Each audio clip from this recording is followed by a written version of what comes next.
Bonjour à tous, j'espère que vous allez tous très bien. Aujourd'hui on se retrouve pour une vidéo et c'est pas n'importe quelle vidéo parce qu'on se retrouve pour l'avant-match de ce très gros Atlético Barça. Alors oui, avant que ça commence, je me suis rasé, voilà, faites vos vannes maintenant.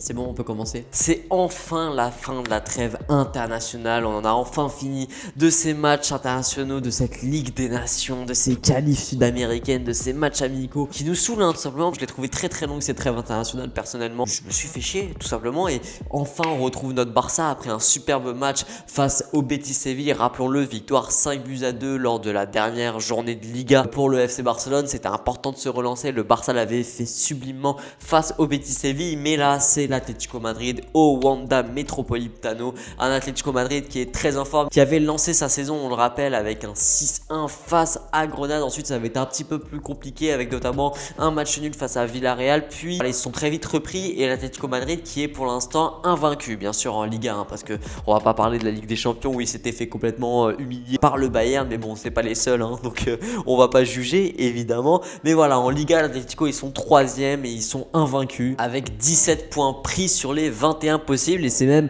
le seul gros de Liga qui est sur le top 3, parce que ce soit du côté du Real Madrid, on n'est pas sur le podium, on est 4e juste derrière l'Atlético, et le Barça est 8e avec seulement 11 points. Donc voilà, c'est une victoire quasiment obligatoire déjà face à l'Atlético Madrid, que ce soit pour le classement en Liga mais aussi pour se mettre en confiance. Et voilà, depuis le Classico et la Juve, on n'a pas vraiment eu de gros chocs du côté du FC Barcelone, et en plus la Juve, voilà, c'était quand même assez faible opposition. Vraiment le dernier gros choc c'était le Classico et ça avait été complètement raté par le Barça. Là on a l'Atlético Madrid, donc voilà, qui est très en forme en plus, qui fait partie des favoris pour gagner la Liga cette saison encore une fois. Et en plus de ça, ce qui est parfait, c'est que on sait que cette équipe du Barça, on le répète, on le dit à chaque fois, a beaucoup de mal face au bloc bas. Voilà, à chaque fois qu'on a des très beaux matchs contre Villarreal, contre le Celta Vigo ou contre le Betis plus récemment, c'était parce que c'était des équipes joueuses, des équipes qui ne jouent pas en bloc bas, des équipes qui ne défendent pas très bien. Le Betis c'est l'une des pires défenses de Liga et c'est des équipes qui laissent énormément d'espace, et donc du coup par rapport à la tactique de Coman, par rapport à la fluidité du jeu, ça nous berne un petit peu et on a l'impression qu'on a enfin retrouvé notre jeu. Mais détrompez-vous, parce que lorsqu'il y a beaucoup moins d'espace et lorsqu'on joue face à des blocs bas, on n'arrive jamais à trouver la clé. Par exemple le match face au Dynamo Kiev, on gagne seulement 2-1, et en plus de ça notre défense a beaucoup de mal face au contre tout simplement, et l'Atlético,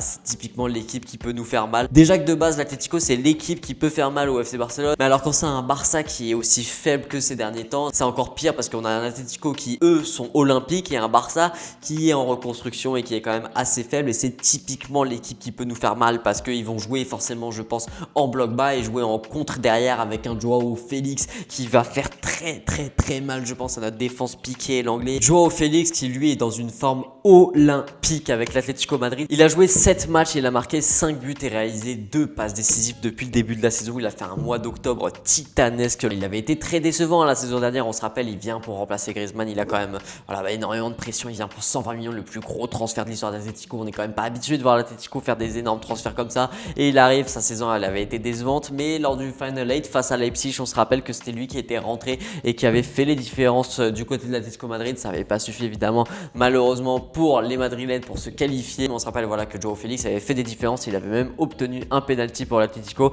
et là voilà, il fait un début de saison tonitruant où, comme je viens de vous le dire, il a été décisif en fait sur les 7 matchs qu'il a joué en Liga. Donc c'est vraiment excellent ce qu'il est en train de faire Joao Félix, et il va vraiment le surveiller, je pense, samedi. Il va jouer avec un Diego Costa, parce que malheureusement on s'attendait aux retrouvailles entre Lionel Messi et Luis Suarez. On s'attendait voilà à voir des belles images, à revoir une confrontation, et malheureusement Luis Suarez est positif au coronavirus. Voilà, je vais pas vous mentir, je suis dégoûté vraiment, et j'avais vraiment hâte de voir cette opposition, de revoir Suarez face au Barça. Honnêtement ça me faisait vraiment plaisir de revoir Suarez avec les joueurs, avec Messi. En plus ça aurait fait voilà une petite opposition, un petit frisson dans le match, un petit match dans le match de voilà Suarez qui aurait tout fait évidemment pour marquer. Ça aurait été vraiment beau, ça aurait rajouté encore plus d'intérêt à ce match, et malheureusement il ne pourra pas jouer, il a été retesté positif. Torreira aussi du côté de l'Atlético Madrid qui est positif, même si on va pas se se mentir, ils jouaient pas énormément. On avait plus du Koke, du Saúl, du Llorente ou encore même du Héctor Herrera. Et voilà, là je suis en train de vous lister un petit peu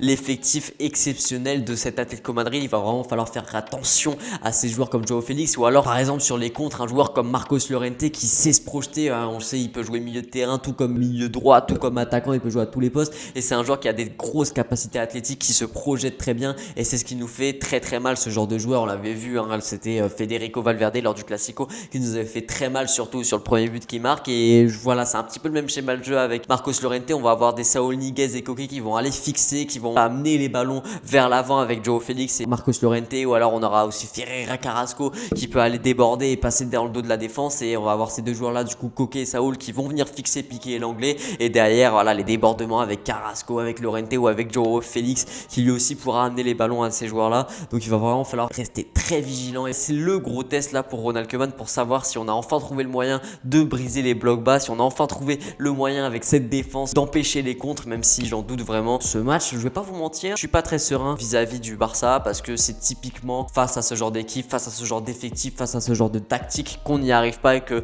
Ronald Koeman n'a pas encore trouvé les clés. Alors du côté du Barça, on a Busquets qui est blessé. C'est un mal pour un bien, évidemment, j'espère, hein. Je souhaite la blessure de personne, même si Busquets il m'énerve énormément et que je me suis déjà beaucoup agacé sur lui. Je vais pas non plus célébrer une blessure, surtout d'une légende comme Sergio Busquets, mais on espère, voilà, du coup voir le double pivot tant attendu Pjanic-Frenkie qui avait excellemment bien fonctionné face à la Juve, et on espère que voilà, ça va servir peut-être de déclic à Ronald Koeman. Si ce double pivot fait un gros match samedi face à l'Atlético Madrid, peut-être que Ronald Koeman va se dire, ah, c'est peut-être cette association qu'il me faut, peut-être qu'ils sont plus complémentaires que Frenkie Busquets, Frenkie et Pjanic, et ce serait pas étonnant quand même. Il n'y a pas Ansu Fati évidemment du côté du Barça. On sait comment Ronald Koeman va faire son équipe. Est-ce que Dest va être titulaire? Est-ce que ça va être Sergio Roberto? On va voir si Pjanic va jouer du coup, si Pedri va encore être titulaire. On va voir Coutinho aussi qui fait son retour de blessure, et je pense qu'il va être titulaire tant il était essentiel lors des premiers matchs du FC Barcelone. On va voir si Griezmann sera titulaire. Voilà, il y a beaucoup d'interrogations sur le 11 de Koeman. Il y a des interrogations sur le 11 de Diego Simeone aussi, concernant Ferreira Carrasco, concernant Saúl Ñíguez. Comment ils vont être alignés en fait pour la défense aussi? Est-ce qu'on va voir Jiménez, Felipe? Est-ce qu'on va voir Kondogbia tout fraîchement arrivé de Valence? Il y avait énormément de questions et je pense que ça va être un très beau match, donc ça fait vraiment plaisir. Encore une fois, attention à ce bloc bas de l'Atlético. Il va falloir trouver les failles, trouver la clé. Lionel Messi est un serrurier, c'est souvent lui qui trouve les clés. On compte énormément sur lui évidemment, comme d'habitude samedi. J'ai vraiment hâte de voir ce match, ça fait plaisir de reprendre après cette trêve avec un gros match directement comme ça pour nous mettre dans le bain. C'était Franek, partagez, likez, abonnez-vous. Ciao.